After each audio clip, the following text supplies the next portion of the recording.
कहते हैं कि अगर चाहत हो आसमां को छूने की तो अपने मंजिलों पर पहुंचने के लिए थोड़ा और जोर लगाना होगा।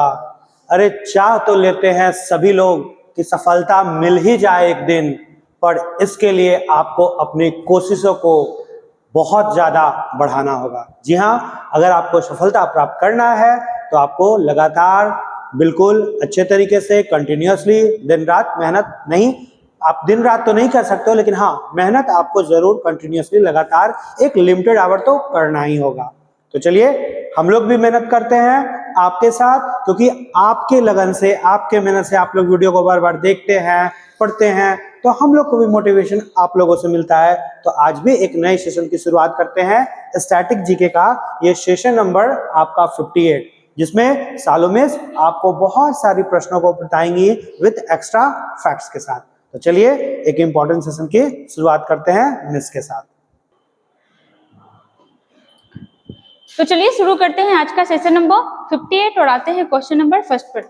देखिएगा क्वेश्चन नंबर फर्स्ट क्या बोल रहा है, इंडिया विंस फ्रीडम पुस्तक किसने लिखी है।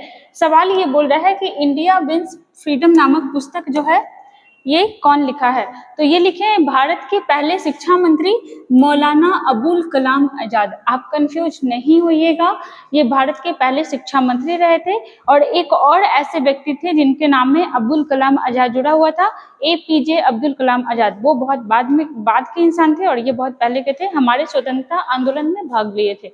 चलिए थोड़ा सा इनके बारे में देखते हैं, मौलाना अबुल कलाम आजाद के बारे में। तो भारत के सबसे लंबे समय तक INC इंडियन नेशनल कांग्रेस के अध्यक्ष कौन रहे थे, तो अबुल कलाम आजाद ही रहे थे। चलिए लिखते भी हैं इस चीज को, देखिएगा INC, ठीक है, फुल फॉर्म क्या हो जाएगा, इंडियन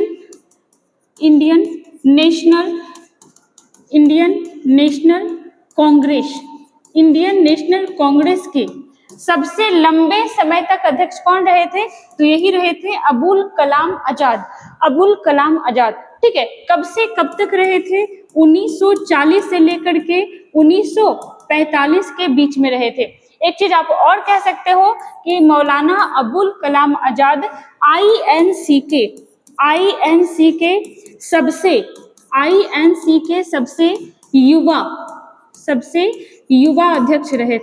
सबसे युवा अध्यक्ष रहे थे।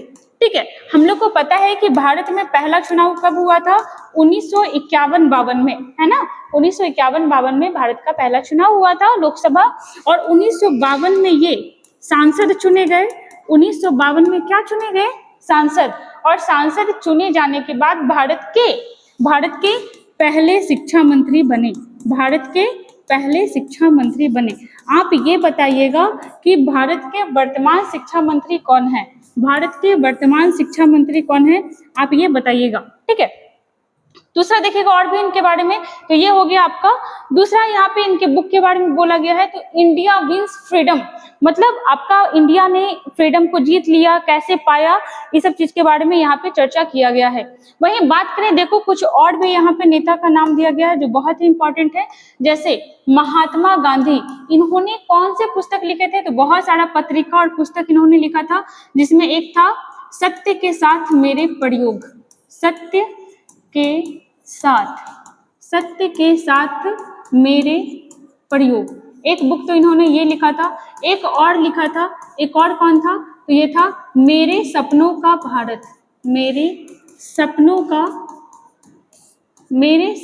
भारत। ये बुक भी कौन लिखा था, तो ये गांधी जी के द्वारा लिखा गया था। जैसे देखिएगा श्यामा प्रसाद मुखर्जी, इनके द्वारा कौन सा बुक लिखा गया था, तो इनके द्वारा लिखा गया था जागो भारत। वैसे ये सारे मेंबर जो आप देख रहे हो ना, जो भी आप नाम देख रहे हो यहाँ पे, ये स्वतंत्रता आंदोलन में बहुत ज्यादा सक्रिय रहे थे। एक और नाम देखना है यहाँ पे, विजया लक्ष्मी पंडित। ठीक है, विजया लक्ष्मी पंडित, आइए इनके बारे में हम लोग यहाँ पर देखते हैं। देखिएगा विजया लक्ष्मी पंडित, इनके बारे में देखिएगा, ये मोतीलाल नेहरू, ठीक है। और मोतीलाल नेहरू कौन थे, तो जवाहरलाल नेहरू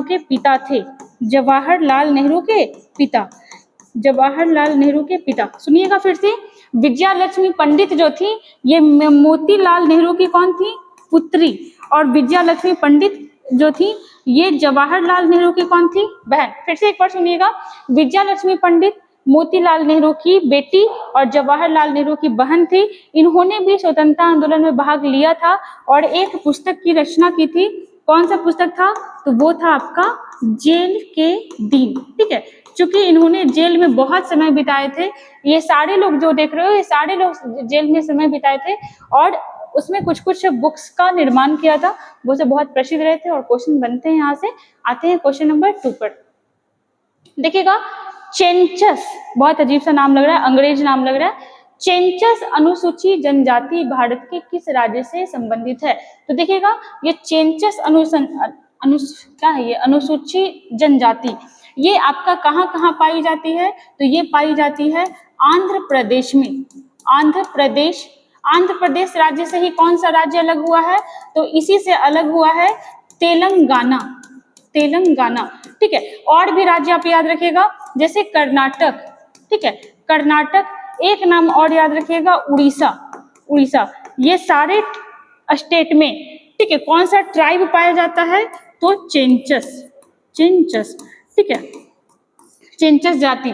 अगर बात करें चेंचस के बारे में तो ये कौन सी भाषा बोलते हैं? तो ये चेंचू भाषा बोलते हैं। ठीक है, चेंचू भाषा बोलने वाले आदमी ही क्या कहलाते हैं? तो ये कहलाते हैं चेंचस जनजाति। इन चीजों को आप याद रखिएगा।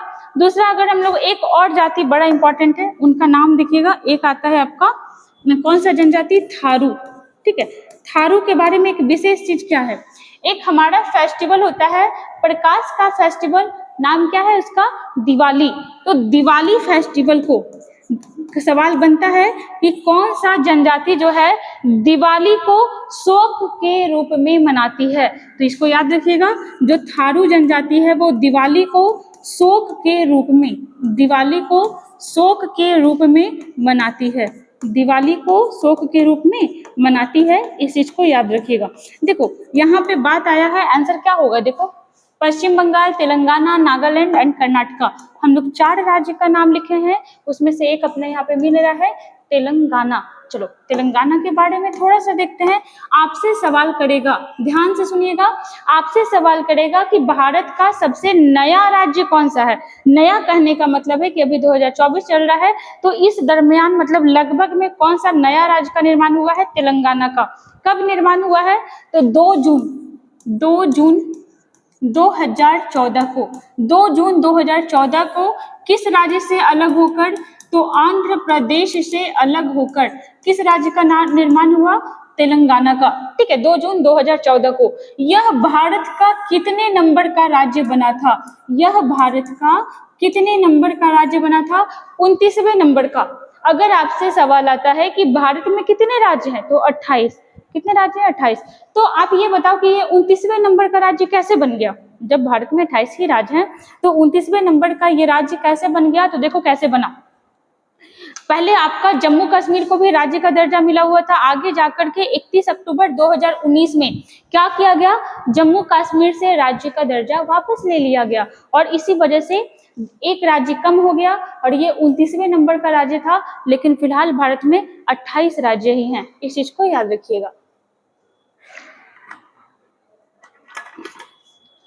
आगे देखिएगा यहाँ पे। अब देखो आपसे सवाल करेगा कि ऐसे इतना डिटेल में तो नहीं पूछेगा, बट चलो थोड़ा सा देख लेते हैं। तेलंगाना में जो है आपका कितना जिला है? तेलंगाना में तो ये है आपका 31 जिला। दूसरा आपसे बन सकता है कि तेलंगाना के पहले सीएम कौन थे? सीएम मतलब क्या होता है? मुख्यमंत्री, चीफ मिनिस्टर। तेलंगाना के पहले सीएम कौन थे? तो ये थे के चंद्रशेखर जो थे, ये कौन थे? तो ये आपके तेलंगाना राज्य के पहले सीएम रहे थे। ठीक है, दूसरा अगर आपसे पूछता है कि अभी कौन है, ठीक है, अगर आपसे सवाल करता है कि अभी कौन है, तो अभी हैं रेवंत रेड्डी। वैसे आप ये रेड्डी वाला जो है ना, ये आप दक्षिण भारत में मैक्सिमम लोगों के नाम में सुनिएगा। ठीक है, आगे देखिएगा, के चंद्रशेखर राव, पूरा नाम हो जाएगा के चंद्रशेखर राव। आपसे सवाल करता है कि तेलंगाना के गवर्नर कौन है? गवर्नर बोले तो राज्यपाल। तेलंगाना के गवर्नर कौन है, तेलंगाना के राज्यपाल कौन है। तो अभी एक आदमी को अतिरिक्त प्रभार मिला है। किस आदमी को मिला है, तो झारखंड के गवर्नर को। और झारखंड के गवर्नर कौन है, सीपी राधाकृष्णन। सीपी राधाकृष्णन जो है, इनको तेलंगाना का अतिरिक्त प्रभार मिला है। इन चीजों को आप याद रखिएगा, ठीक है। और भी कुछ देख सकते हैं, यहाँ पे आंसर क्या हो जाएगा अपना, तेलंगाना। चलो ठीक है, आगे आते हैं क्वेश्चन नंबर 3 पर। देखिएगा 3 क्या बोल रहा है, दिफू दर्रा जो भारत, म्यांमार और चीन के बीच का त्रिकोणीय जंक्शन है, किस सीमा रेखा पर है। और देखो एसएससी सीजीएल में पूछा हुआ है, 2019 रिसेंट में पूछा हुआ है। देखिएगा यहाँ पे आपसे पहले तो सवाल में ही कुछ जवाब भी आपको बता दिया। भारत, म्यांमार और आपका चाइना, ये तीनों देश को कनेक्ट करने वाला एक जगह पर है। और कौन से राज्य में पड़ता है, कौन सा दर्रा, तो ये आपका दिफू दर्रा।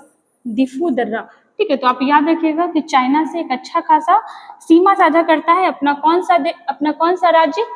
ओ देखो यहाँ पे रेखा पूछा हुआ, राज्य नहीं पूछा। एक बार फिर से सुनिएगा, देखो सवाल क्या कर रहा है कि जो दिफू दर्रा है, यह भारत, म्यांमार और चीन के बीच का त्रिकोणीय जंक्शन है, किस सीमा रेखा पर है। यहाँ पे आपसे राज्य भी पूछ सकता था कि दिफू दर्रा किस राज्य में है, लेकिन यहाँ पे सीमा रेखा पूछ रहा है। और इसका आंसर क्या हो जाएगा, तो इसका आंसर हो जाएगा मैकमोहन रेखा। कैसे, हम लोग को पता है कि भारत और चाइना को किस रेखा से जोड़ा जाता है, मैकमोहन रेखा से। और इसलिए अपना आंसर क्या हो जाएगा, मैकमोहन रेखा। लेकिन ऐसा भी कर सकता था, यहाँ पे रेखा को नहीं दे करके, चूंकि सीजीएल में पूछा हुआ है तो अच्छा लेवल का पूछता है, आपका नॉर्मल एग्जाम में यहाँ पे क्या करता है, नाम दे देता कि बताओ दिफू दर्रा किस राज्य में है। तो किस राज्य में है, तो ये है आपका अरुणाचल प्रदेश में।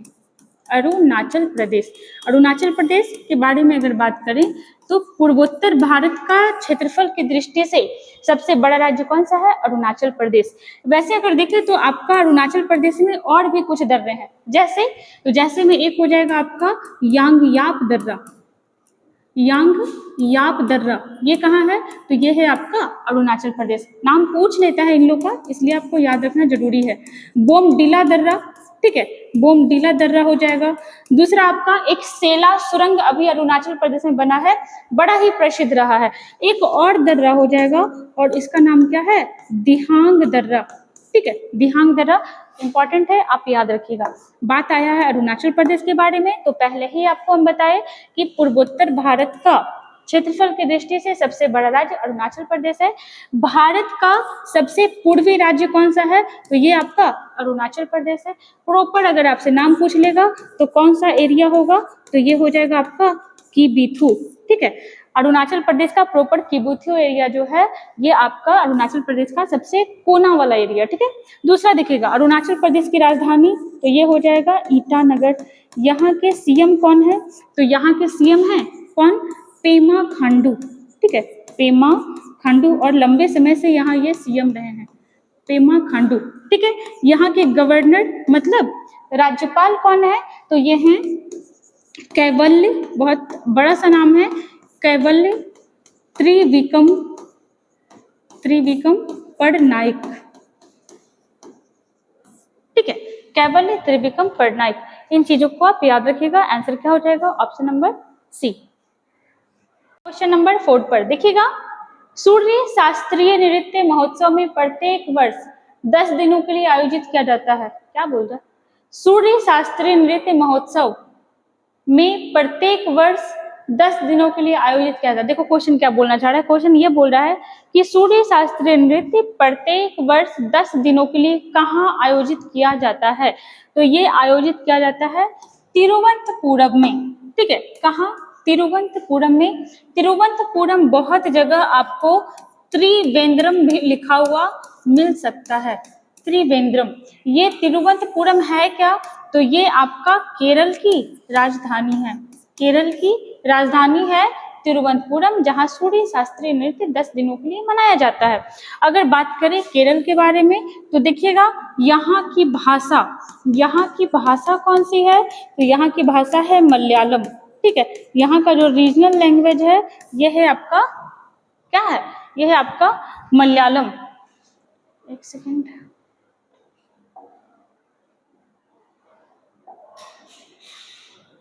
चलिए देखिएगा यहाँ का जो भाषा है यह है आपका मलयालम। यहाँ शास्त्रीय नृत्य भी है। केरल के 2 शास्त्रीय नृत्य हैं। केरल के 2 शास्त्रीय नृत्य हैं और कौन कौन से हैं?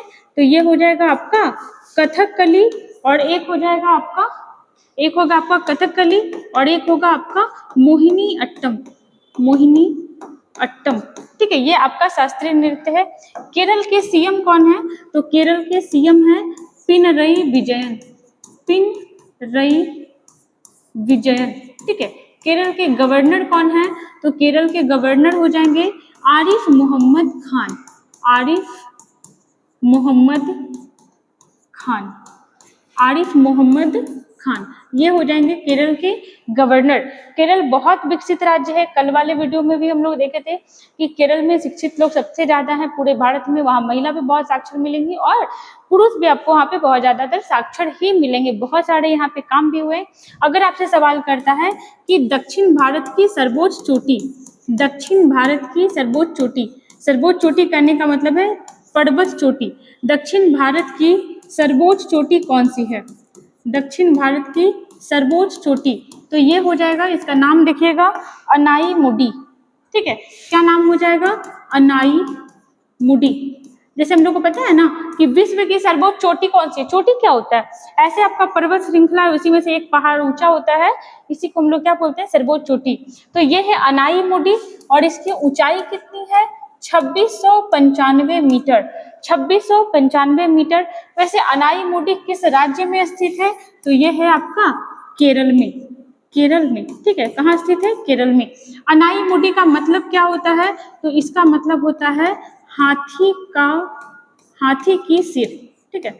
हाथी की सिर होता है आपका अनाई मुडी का मतलब। जैसे अगर बात करें मैसूर, ठीक है, तो शायद हम पूछे भी थे पिछले वीडियो में कि मैसूर का नाम बाद में बदल के क्या कर दिया गया? कर्नाटक। और कब बदला गया था? 1973 में इसका नाम बदला गया था। अगर बात करें मदुरई के बारे में तो ये शहर कहाँ स्थित है? तमिलनाडु में। कहाँ स्थित है? तमिलनाडु। और मदुरई को त्योहारों का नगर कहा जाता है। त्योहारों का नगर किसे कहा जाता है? तो ये कहा जाता है मदुरई को। जबकि अगर रामेश्वरम देखें तो एक बहुत ही प्रसिद्ध आदमी के लिए यह जगह बहुत ही ज्यादा चर्चित है। देखते हैं किसके बारे में, तो देखिएगा भारत के missile man of India. Missile man of India किसे कहा जाता है? मिसाइल क्या लिखती है? मिसाइल मैन ऑफ इंडिया ये कहा जाता है भारत के पूर्व राष्ट्रपति डॉक्टर एपीजे अब्दुल कलाम आजाद को, ठीक है। अब देखो यहाँ से क्या हम लोग कनेक्ट कर लिए कि रामेश्वरम की धरती जो है वो भारत को मिसाइल मैन दिया, भारत को एक राष्ट्रपति दिया, जो कौन थे? तो एपीजे अब्दुल कलाम। हम लोग को पता है कि भारत के वैज्ञानिक राष्ट्रपति रहे थे। तो बहुत कुछ डिटेल देख लिए। आते हैं क्वेश्चन नंबर 5 पर। देखिएगा जिकिर नामक भक्तिमय लोकगीत किस भारतीय राज्य से संबंधित है? CHSL में पूछा हुआ है और 2019 में पूछा है। देखिएगा यहाँ पे हम लोग क्या देख सकते हैं, जैसे जिकिर के बारे में बोल रहा है, जिकिर के साथ आप एक नाम और ऐड करिएगा। क्या लिखा हुआ है? जिकिर। देखिएगा जिकिर और जरी जो है, जिकिर और जरी जो है ये आपका कहाँ का लोकगीत है? तो ये है आपका असम का, ठीक है। कहाँ का है? असम का। इसका आंसर क्या हो जाएगा? Option number C. अगर बात करें यूपी का, तो यूपी का देखिएगा, यूपी का हम लोग कल एक देखे थे, कजरी देखे थे। कजरी के बारे में हम बताए थे, तो हम बोले थे कि ये बिहार में भी हो जाएगा और आपका यूपी में भी हो जाएगा। तो देखिएगा उत्तर प्रदेश का मेनली जो बहुत प्रसिद्ध है, एक हो जाएगा आपका रसिया, ये लोक नृत्य है, लोकगीत है। और एक हो जाएगा आपका बिरहा। तो याद रखिएगा क्वेश्चन बनता है कि रसिया लोकगीत हो जाए या फिर आपका बिरहा हो जाए। ये कहाँ के हैं? तो ये है आपके उत्तर प्रदेश के। अगर बात करें पश्चिम बंगाल की, तो पश्चिम बंगाल में एक लोकगीत बहुत फेमस है जिसका नाम क्या है? बॉल, ठीक है। उड़ीसा के बारे में चलिए हम लोग कुछ एक्स्ट्रा देखते हैं। अगर बात करें उड़ीसा के बारे में, तो यहाँ की जो भाषा है, राजभाषा, वो कौन सी है? उड़िया। और उड़िया भाषा को 2014 में शास्त्रीय भाषा का दर्जा दिया गया। शास्त्रीय भाषा का दर्जा, शास्त्रीय भाषा का दर्जा दिया गया। ठीक है, शास्त्रीय भाषा का दर्जा, यही सब क्वेश्चन बनता है एग्जाम में। आप इसको हल्के में नहीं लीजिएगा, नॉर्मली ये सारा का सारा आपका क्वेश्चन ही राइज हो रहा है। जैसे आपसे बस ये भी पूछ सकता है कि उड़िया को शास्त्रीय भाषा का दर्जा कब दिया गया, आपसे बस ये भी पूछ सकता है कि उड़िया शास्त्रीय भाषा है या नहीं है। तो ये सारे अपने आप में क्वेश्चन राइज हो रहे हैं, इस चीज को ध्यान से देखिएगा। आते हैं क्वेश्चन नंबर 6 में, देखिएगा, निम्नलिखित में से किस वर्ष में जापान ने भारत पर आक्रमण किया जिसके परिणाम स्वरूप इम्फाल का युद्ध हुआ था। बहुत ही प्रसिद्ध है, एसएससी सीजीएल 2020 में पूछा हुआ क्वेश्चन है, 2021 में आया था। ठीक है, देखो यहाँ पे सबसे पहले तो आप इसको एक चीज देखिएगा, इसको सवाल ही क्या करता है कि इम्फाल युद्ध, सवाल करता है कि इम्फाल का युद्ध, इम्फाल का युद्ध जो है ये कब से कब तक चला था, तो मार्च से लेकर के जुलाई तक। ठीक है, ईस्वी कौन सा हो जाएगा, 1944। ठीक है, अगर आपसे सवाल करता है कि मणिपुर जो है किसकी इम्फाल जो है किसकी राजधानी है, तो ये हो जाएगा मणिपुर। ठीक है, इम्फाल जो है ये किसकी राजधानी है, तो ये हो जाएगा आपका मणिपुर का। आगे देखिएगा, अब देखो आप टाइम देख के आप पकड़ लिए होंगे कि ये टाइम जो है ये भारत का अपना टाइम नहीं चल रहा है, 1944। इस समय भारत तो था, बट भारत के साथ एक और वर्ड कनेक्ट था, ब्रिटिश भारत। इस समय ब्रिटिश भारत था, और ये जो टाइम पीरियड आप देख रहे हो ना 1944, ये आपका 1939 से लेकर के 1945 तक कुछ पूरे विश्व में बहुत खास चल रहा था। और क्या चल रहा था, तो ये चल रहा था second world war, second world war. ठीक है, तो इसी पर मतलब भारत पे अटैक तो किया था जापानी, लेकिन भारत पे नहीं, ब्रिटिश भारत पे अटैक किया था। और अटैक करने का जो कोड नेम था, ठीक है, ये आपको पता होगा कि आर्मी वगैरह में जैसे शेर साहब मूवी जो आया था, तो शेर साहब मूवी में वो जो आदमी था, जो सेना था, जो सैनिक था, उसका नाम कुछ और था, बट उसको एक कोड नेम दिया गया था शेर साहब। तो आर्मी वगैरह में हमेशा कोड नेम का यूज होता है। और ये जो जापानी था, ये इस ऑपरेशन को कौन सा कोड नेम दिया था, भारत पे आक्रमण करने को कौन सा कोड नेम दिया था, तो ये कोड नेम था यूगो, यूगो। ठीक है, यूगो ये आपका कोड नेम था। इसमें कौन जीता था, तो जापानी सेना इसमें हार गई थी, जापानी सेना इसमें हार गई थी। और विजयी कौन रहा था, तो ब्रिटिश भारत, ब्रिटिश भारत जो है ये आपका जीत गई थी। तो आप एक तरह से ये भी कह सकते हो कि आपका जो भारत था, ये सेकेंड वर्ल्ड वॉर में भाग तो नहीं लिया था, बट इनडायरेक्टली वो ब्रिटेन के वजह से भाग लिया ही था। ठीक ना, चलिए आगे आते हैं। देखिएगा, डॉट को झांसी की रानी कहा जाता है। 2017 में एमपी पटवारी में पूछा हुआ क्वेश्चन है, जो कि रिपीट होते रहता है बार बार। और देखिएगा यहाँ पर, तो ये तो बड़ा सा कॉमन क्वेश्चन है कि झांसी की रानी किसको कहा जाता है, रानी लक्ष्मीबाई को।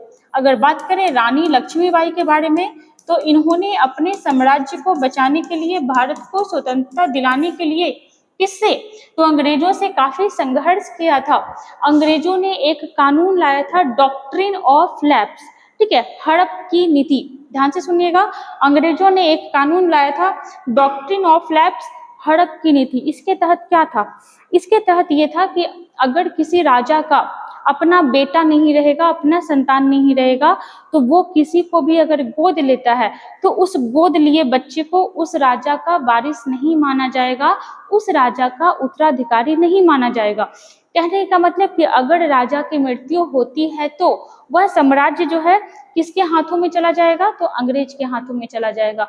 और ऐसा कानून लाया गया, और ये सिचुएशन उसी समय किसके साथ घटित हुआ, रानी लक्ष्मीबाई के लाइफ में। हम लोग पता है कि उनका बच्चा भी डेथ कर गया था, उनके पति जो थे, हस्बैंड जो थे, उनकी भी डेथ हो चुकी थी। और अब अंग्रेज इनके साम्राज्य को हथियाना चाहते थे, उसको ब्रिटिश भारत में मिलाना चाहते थे। और इसी वजह से रानी लक्ष्मीबाई ने काफी संघर्ष किया। और इनका संघर्ष 1857 की क्रांति के तहत, इनका संघर्ष जो है 1857 की क्रांति में किसके सामने हुआ, किसके साथ हुआ, तो ये हुआ आपका सर ह्यूरोज, सर हीरोज। ठीक है, रानी लक्ष्मीबाई का किसके साथ युद्ध हुआ था? तो एक अंग्रेज अधिकारी जो कि बहुत ही मजबूत आदमी था, इसके साथ इसका संघर्ष हुआ था। हालांकि लक्ष्मीबाई मारी गई थी, ठीक है, लेकिन फिर भी जब तक उनके शरीर में जान था वो लड़ते रही थी, और इसीलिए हीरोज ने उनको कहा था कि वो महिला के रूप में एक पुरुष है, वो महिला के रूप में पुरुष है और अपने साम्राज्य को काफी प्रोटेक्ट करने का कोशिश की थी। तो इसको याद रखिएगा। अगर बात करें अक्का देवी के बारे में, तो देखिएगा अक्का देवी जो है, अक्का देवी जो है हम लोग पढ़ेंगे आगे जाके, मतलब क्लास में जो हम लोग पढ़ रहे हैं उसमें दक्षिण भारत में हम लोग पढ़ेंगे चालुक्य वंश। दक्षिण भारत के चालुक्य वंश की राजकुमारी थी, चालुक्य वंश की राजकुमारी, चालुक्य वंश की कौन थी? राजकुमारी। ठीक है, ये वही चालुक्य है जिसके बारे में हम लोग 3 पार्ट में पढ़ते हैं कि ये आपका इस समय आया, ये आपका इस समय आया। आगे देखिएगा, जैसे और भी दिया हुआ है आपका रानी दुर्गावती। ठीक है, रानी दुर्गावती, इनका नाम जुड़ता है किसके साथ? मतलब युद्ध करने में किसके साथ जुड़ता है? तो अकबर के साथ जुड़ता है। ठीक है, हम लोग को पता है कि अकबर एक बहुत ही बड़ा और बहुत ही ताकतवर क्या था? मुगल सम्राट था। अहिल्याबाई के साथ इनका बहुत ज्यादा संघर्ष हुआ था, और ये जो अहिल्याबाई बोल रहे हैं, सॉरी, ये जो आपकी दुर्गावती थी, ठीक है, इनके साथ काफी संघर्ष हुआ था इनका। तो देखिएगा यहाँ पे बात कर रहे थे हम लोग किसके बारे में? रानी दुर्गावती के बारे में। अकबर के साथ इनका संघर्ष हुआ था, ठीक है, और 24 जून 1564, ठीक है, 1564 अकबर का ही टाइम है। 24 जून 1564 को फाइनली क्या हुआ? इनका शहादत हो गया। मतलब जब तक ये जीवित रही संघर्ष करते रही थी, और इसी वजह से 24 जून को कौन सा दिवस मनाया जाता है? बलिदान दिवस मनाया जाता है, बलिदान दिवस। ठीक है, बलिदान दिवस। और ये जो दुर्गावती थी, ये कहाँ की रानी थी? कहाँ की? तो ये थी आपकी गोंडवाना की रानी, गोंडवाना की शासिका आप कह लो, ज्यादा बढ़िया रहेगा, गोंडवाना की शासिका थी। ठीक है, एक और नाम है, देखो ये भी इंपॉर्टेंट नाम है। अगला देखिएगा, रानी अहिल्याबाई। रानी अहिल्याबाई, तो जो रानी अहिल्याबाई थी, ये मराठा साम्राज्य की होलकर रानी थी, मराठा साम्राज्य की होलकर, ठीक है, होलकर रानी थी। ठीक है, अंग्रेजों के टाइम में इनका काफी संघर्ष हुआ था, अंग्रेजों के टाइम में। और एक अंग्रेज था जिसका नाम था जॉन केन, एक अंग्रेज था जिसका नाम था जॉन केन। उन्होंने रानी अहिल्याबाई को द फिलोसफर क्वीन कह के पुकारा, द फिलोसफर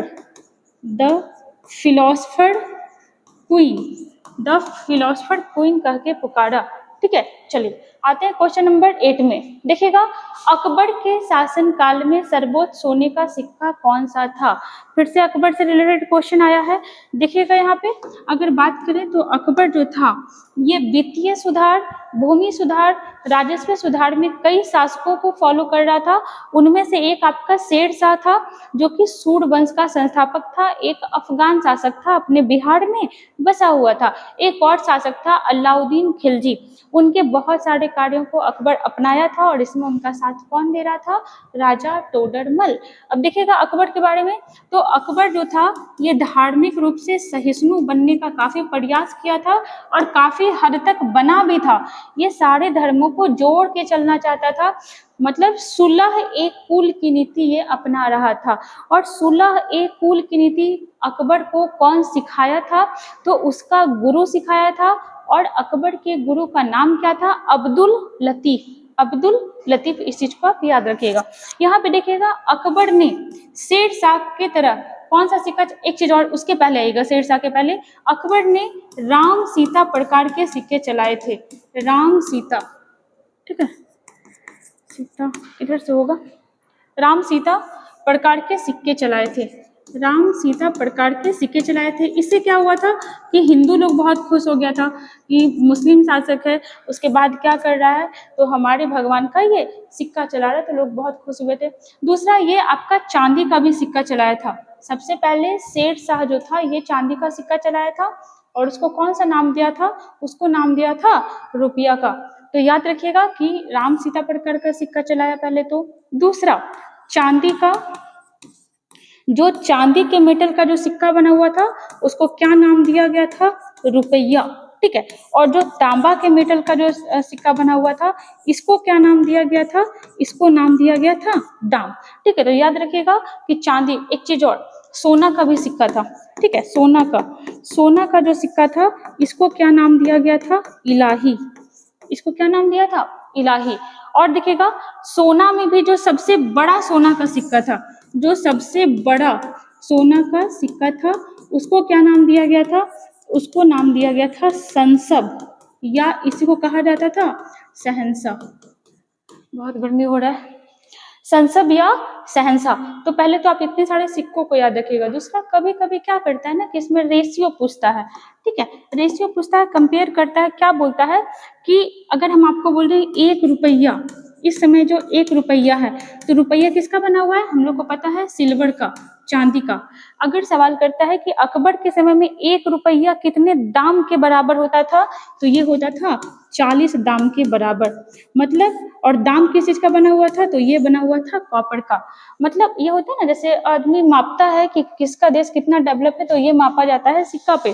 जैसे हम लोग मापते हैं ना कि $1 में कितना रुपया आ रहा है, मतलब डॉलर ज्यादा बड़ा है, हमारा सिक्का छोटा है। तो वैसे ही सवाल बनता है कि अकबर के समय 1 रुपया कितने दाम के वैल्यू के बराबर होता था? मतलब 40 दाम का वैल्यू बराबर 1 रुपया हो जाता था। 1 रुपया ज्यादा होता था। लेकिन आपसे एक सवाल और यहाँ पे करता है, वो क्या करता है कि शेर शाह के समय, ये किसके समय है? ये है आपका अकबर के समय। आपसे सवाल करता है कि शेर शाह जो था इसके समय 1 रुपया जो था ये किसके बराबर हुआ करता था? तो ये हुआ करता था 64 दाम के बराबर। ठीक ना, मतलब 64 दाम, 64 तांबा का सिक्का आप किसी को दीजिए या आप किसी को 1 रुपया दीजिए जो चांदी का है, तो बात बराबर होगा, मतलब इसका वैल्यू ज्यादा है, इसका वैल्यू कम है। सवाल क्या था अपना? अकबर के शासनकाल में सर्वोच्च सोने का सिक्का कौन सा था? तो ये था आपका शहंशाह सिक्का, है ना, शहंशाह सिक्का। आते हैं क्वेश्चन नंबर 9 में। देखिएगा, समावेशी विकास किस पंचवर्षीय योजना को शुरू किया गया था?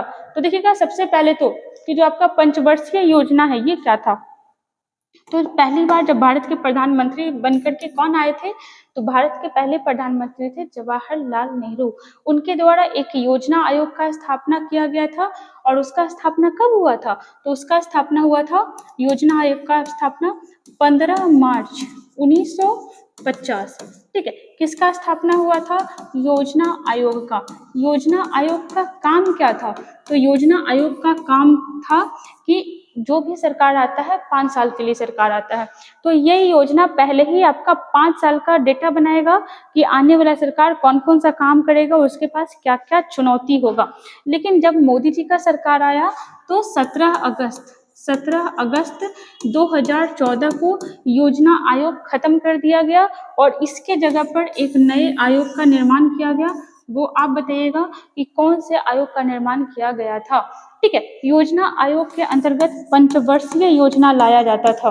पंचवर्षीय योजना, योजना आयोग के अंतर्गत जो है आपका पंचवर्षीय योजना लाया जाता था, जिसमें आपका अलग अलग प्रकार के सरकार के पास जो क्या होता था कि बहुत सारे होते थे, उनके पास चुनौतियां होती थी कि क्या काम करना है और क्या नहीं करना है। तो यहाँ पे आपका बोल रहा है समावेशी विकास। समावेशी विकास मतलब क्या होता है? तो गरीबी को, ठीक है, गरीबी को, जो आपका गरीब लोग हैं उनको बराबर में लाना, अमीरों के बराबर में लाना, समानता की ओर लाना, यही होता है आपका समावेशी विकास। और 11वीं पंचवर्षीय योजना, 11वीं पंचवर्षीय योजना जो कब से कब तक चला था? 2012 से लेकर के, 2012 से ही चला था ना, 2012 नहीं, 14 में तो यहाँ पे खत्म हो जा रहा है, 2012 नहीं होगा। 11वीं पंचवर्षीय योजना आपका आया था 2007 में और 5 साल के लिए आया था तो 2012। ठीक है, 2012। तो 11वीं पंचवर्षीय योजना इस समय आई थी और इसी में किस चीज का बात किया गया था? तो आपका समावेशी विकास का। चलिए आते हैं क्वेश्चन नंबर 10 पे। देखिएगा, एकल हस्तांतरणीय मतदान पर्ची में हर मतदाता व्यक्त कर सकता है। फिर से सुनिएगा, एकल हस्तांतरणीय मतदान पर्ची में, इसको इंग्लिश में क्या बोलते हैं? तो इसको बोलते हैं single transferable vote system. Single transferable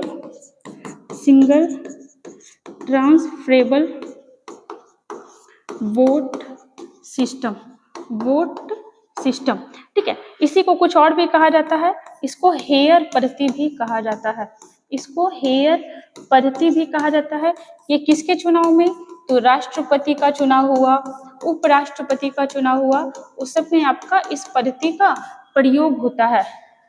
उपराष्ट्रपति, उस सब यही इन लोग के चुनाव में एकल संक्रमणीय मत प्रणाली का ही यूज होता है। नॉर्मली हम लोग क्या करते हैं, जैसे भी लोकसभा का चुनाव चल रहा है तो हम लोग गए तो किसी एक पे बटन दबाए, लेकिन ये जो चुनाव होता है ना, इसके बारे में देखकर अपने आप में बहुत बड़ा चैप्टर है। इसमें क्या होता है, मान लो कि 4 आदमी वोट में खड़ा हुआ, ठीक है, 4 आदमी इलेक्शन में खड़ा हुआ, 5 आदमी खड़ा कर देते हैं, ABCDE, ठीक है, ये सारे आदमी जो है ये आपके वोट में खड़े हुए हैं। तो यहाँ पे क्या होता है ना, कि यहाँ पे इलेक्शन देने के लिए जब आप जाओगे तो आप किसी एक आदमी को वोट नहीं दोगे, ठीक है, यहाँ पे आप किसी एक आदमी को वोट नहीं दोगे, आप इनको क्या करोगे, प्रॉपर बांट करके अलग अलग इनको वोट करोगे कि आपको कौन ज्यादा अच्छा लगता है। मान लो कि हमको सी जो है ये हमको ज्यादा अच्छा लगता है, तो मेरा क्या प्राथमिकता है कि हम ये चाह रहे हैं कि अगर कोई मतलब मान लो कि राष्ट्रपति का चुनाव हो रहा है, तो मेरा ये सोच रहेगा कि हम अगर चाहते हैं राष्ट्रपति कोई बने तो पहले नंबर पे हमको कौन पसंद है, सी।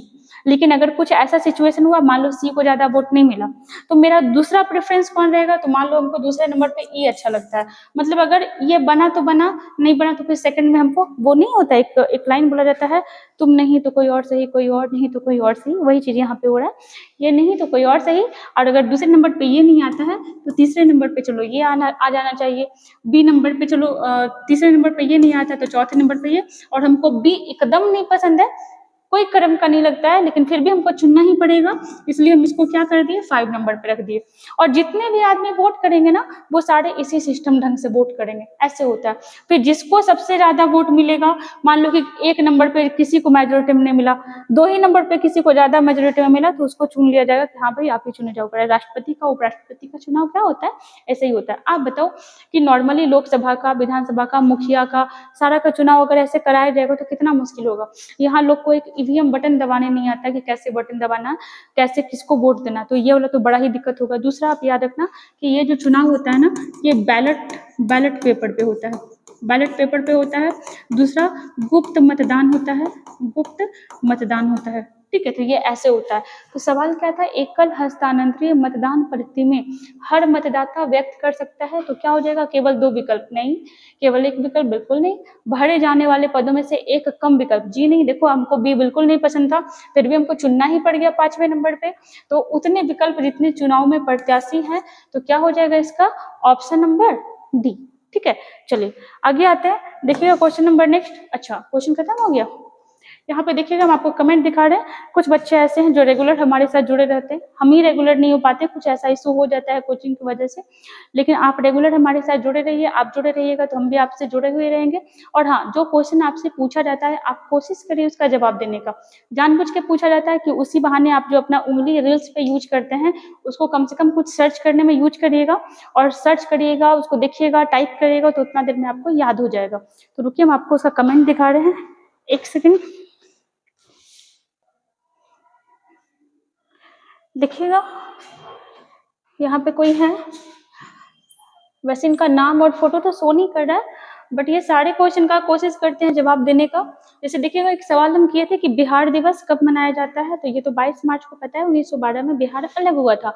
और यहाँ पे देखिएगा 2010 में नीतीश कुमार के द्वारा बिहार दिवस मनाने की शुरुआत की गई। एक और क्वेश्चन मेरे द्वारा पूछा गया था कि मैसूर का नाम कर्नाटक कब किया गया, तो ये किया गया था 1973 में, और ये सारा एक ही आदमी है, ठीक है। और देखिएगा एक और क्वेश्चन था साली सुख, जो हम आपको बताए थे कि बिहार दरोगा के मेंस में पूछा हुआ था, साली सुख के बारे में भी क्वेश्चन बना हुआ था कि साली सुख मौर्य वंश से था अप्रॉक्स, इससे पहले शासक संप्रति तथा बाद में देव वर्मा था। तो आप ऐसा अगर आप कंटेंट को खोजते हैं, अगर आप सर्च करते हैं और टाइप करते हैं, तो यकीन मानिए आपको याद है, और अगर याद नहीं है तो याद हो भी जाएगा लिखने से और पढ़ने से। तो ऐसे ही हमारे साथ जुड़े रहिए। चलिए मिलते हैं फिर नेक्स्ट वीडियो में।